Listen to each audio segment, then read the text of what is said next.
Welcome to the Friday edition of Juan's World, and I'm going to continue with my series on color today, and we're going to talk about the color blue. And I'm wearing something blue just to make the point. And I'm going to do ragu bolognese on Tuesday, I think. That is to say, I'll do it over the weekend and show the video on Tuesday.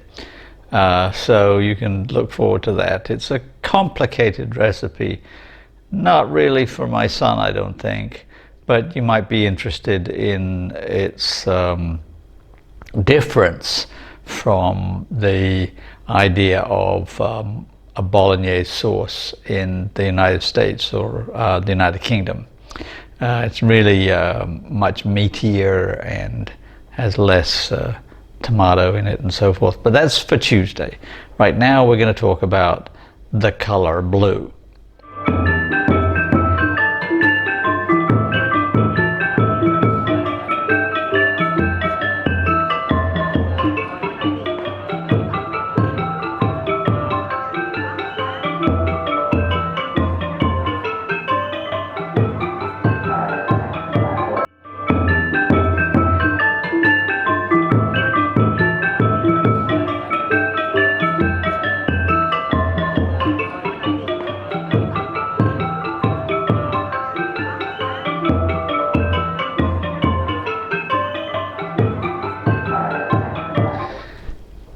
Now, the color blue is really interesting in so many different ways, and the place I can start is with the word for blue in different languages. And the most surprising thing that was originally discovered in the second half of the 19th century by the subsequent Prime Minister of Britain, Ewart Gladstone, who searched ancient languages, starting with Greek, and discovered that most of them don't have a word for blue.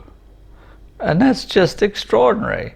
I mean, think about Homer and all the Greek poets and philosophers. They didn't have a word for blue. When Homer described the sea in his epics, he often used the epithet wine dark, which is a very strange description of the sea, the wine dark sea. And at one point, commentators thought that maybe he was seeing seas that had been tinged with red algae or something, you know, because dark wine is red, so like maybe the sea was red. Well, that's really not a viable hypothesis. He just didn't have a word for blue, and that was the best he could come up with. And interestingly, but a very, very separate discussion for later, is that in several languages, the word for red wine is actually the word in those languages for black. So that there are white wines and black wines, and the black wines are what we in English call red wines. We'll talk about black and white at some other point. But anyway, in numerous languages, there were no words for blue, even though the sky is blue. It's this big thing that you see everywhere is blue. And if you go to the ocean, it's blue. And big lakes are blue, and rivers are blue. So why wasn't there a word? There was a word in the language of the pharaohs, the ancient Egyptian language, but they were one of the few cultures in the ancient world that actually had a blue pigment. that is something that you could actually use to stain or dye things a blue color. And you could have blue paints and so forth. The Egyptians could do that. It's unclear whether the Greeks and the Romans could do it, but they probably didn't. So one of the reasons one can speculate that they didn't have a word for the color blue was that they didn't have a reason to use it in everyday discourse when it comes to dyeing or pigmenting something. Not a very great speculation, but you know, it sort of fits the bill in a way. But why wouldn't they have a word for this big dome thing up there that you can see every day? Which reminds me of something else, that in Genesis it's very clear that the ancient Hebrews believed that the sky was blue because there was water above the dome. The second day of creation in Genesis begins with God creating a dome, a clear dome, that is the sky. It's called the firmament. And the next thing he did was he took the primal waters that were there all along, and he put some of them above the dome and some of them below the dome. And the reason that that speculation worked was because they believed that water was deep blue. Because when you look at the ocean, at least on a sunny day with a blue sky, it's blue. On a gray day, it's gray.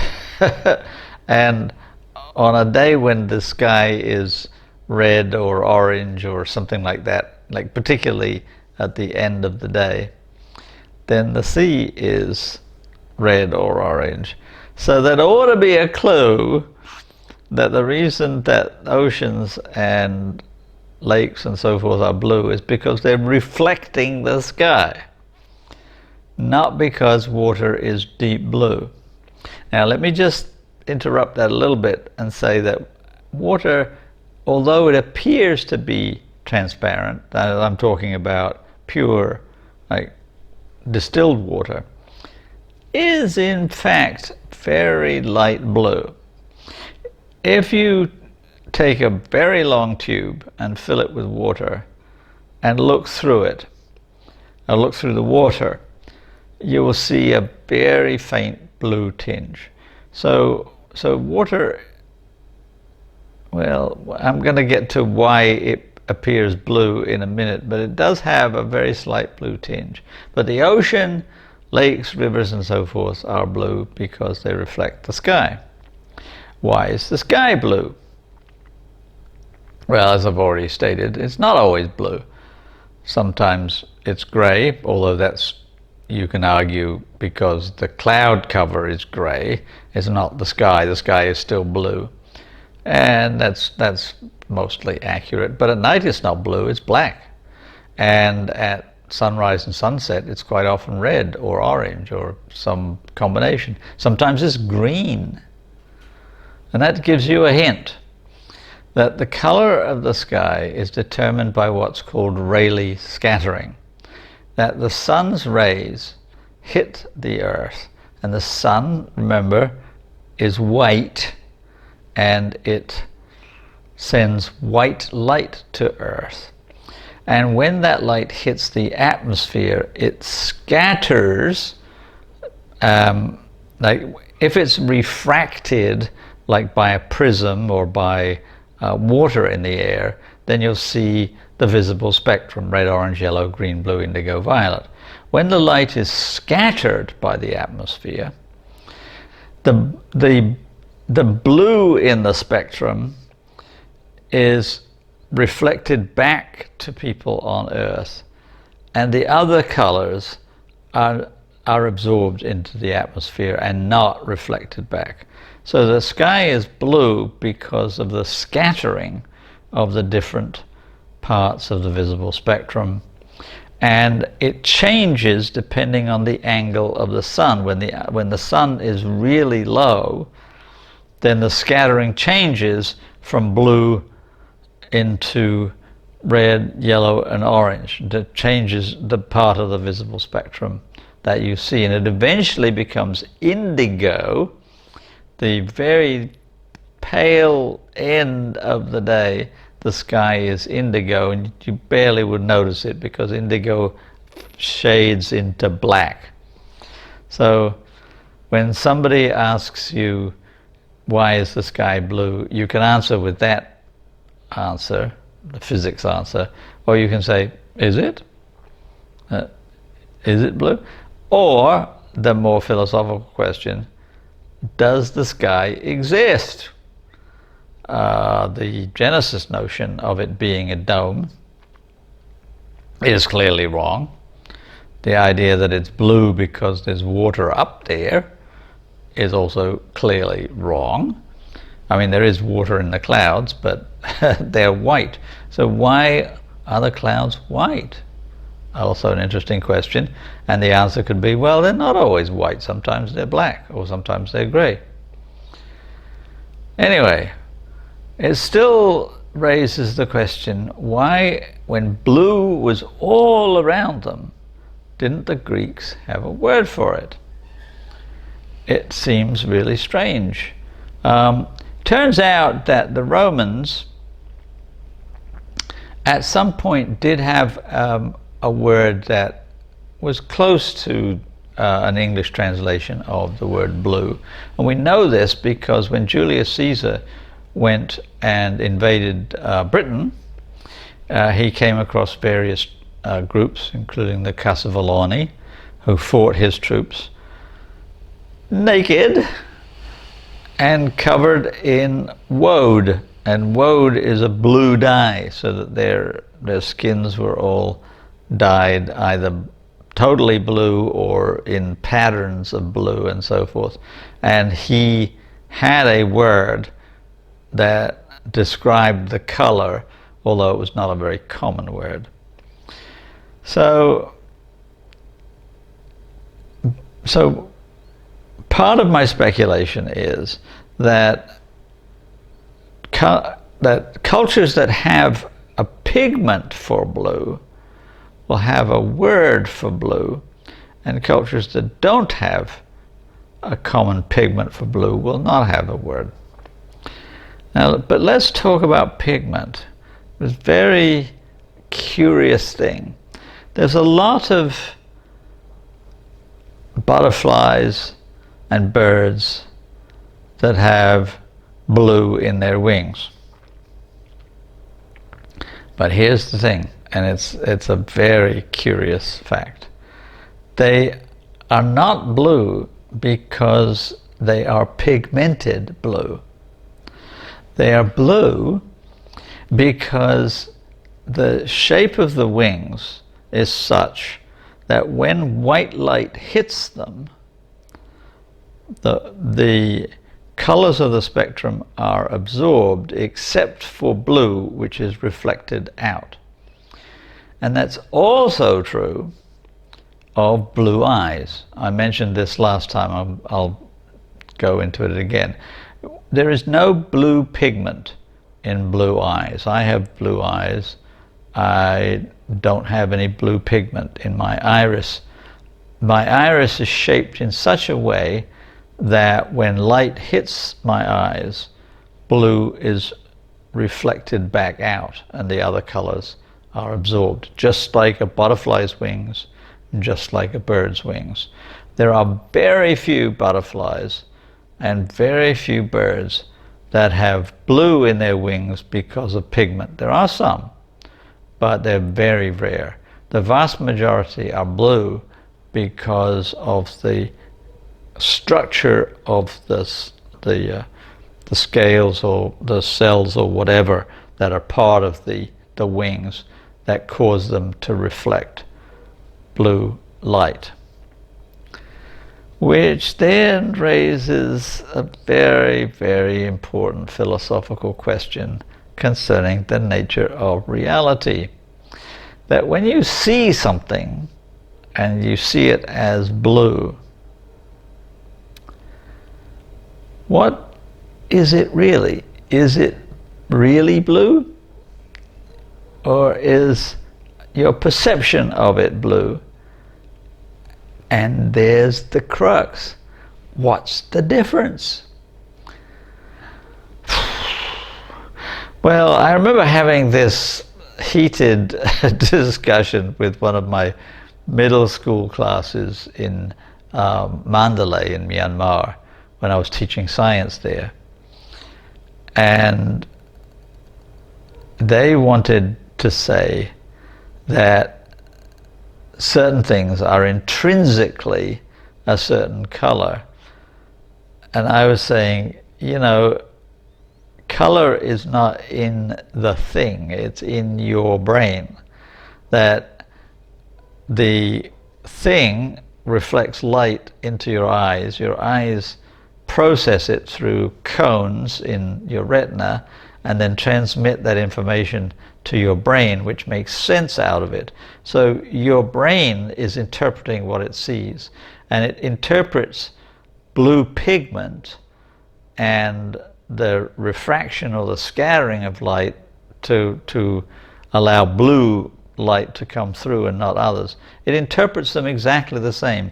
Pigment and refraction and reflection all in the end translate into blue or whatever color in your brain. The color is not in the thing, it's in your brain. So I said, for example, if you're wearing a white shirt and you walk into a room that is being lit by blue lights, what color is your shirt? And what they all wanted to say was, the shirt is really white, but it only appears blue because of the blue light. Well, it only appears any color because of the light shining on it and because of its nature, its ability to reflect and refract or disperse different qualities of light. It isn't, in a sense, any color. It's the color that you perceive it at the time based on environmental conditions. Very, very tough stuff. So the color blue is, in some sense, when people ask me, like, my favorite color, in as much as I have a favorite color, because when I'm wearing blue, my eyes are bluer, as I mentioned last time, because light is not only refracted out of my eye into your eye, but it is enhanced if I'm wearing blue. It gets bluer, so my eyes look bluer most of the time. I'm not going to come right up to the camera lens and show you.